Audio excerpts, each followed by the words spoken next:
گوشاتونو چیز کنی من که اینجا باستادم قده یه حبس ابدی تو رپم پس درد میزنم هوک بی پاچه از لبت خون اگه نکشتمت چون بار اولت بود هوک به سیمان زدم و پود شد باید باز خمار با ما باشی در به در پول می پاچه از لبت خون اگه نکشتمت چون بار اولت بود یه لیوان زدم و تو باز خمار با ما باید باشی در به در پول همه بهم میگن نقاب بذار اون موقع است که تراولات تموم نمیشن ترام وگاس میشه نمیدونن همینطورم هست انگار بلندم صدا تو نشنوم نبینم که یه درصدم جلوم بشه صدات بلندتر اگه بلند شم با اینترنت میشه پر از کف نشین دورم جمع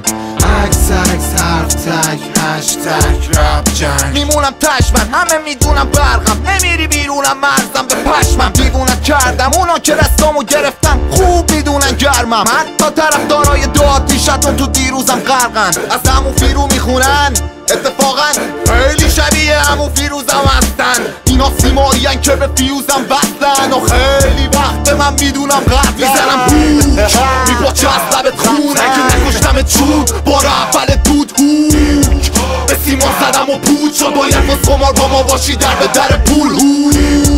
میپاچه از لبت خون اگه نکشتمت چون بار اولت بود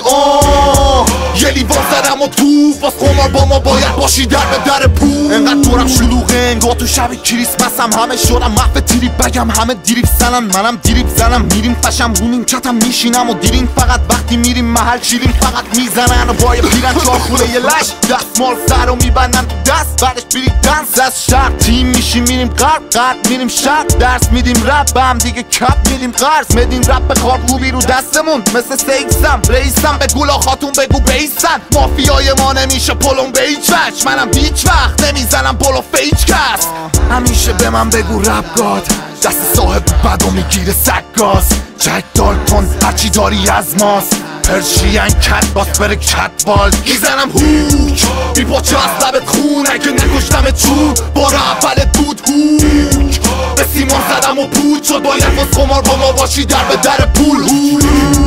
میپاچه از لبت خون اگه نکشتمت چون بار اولت بود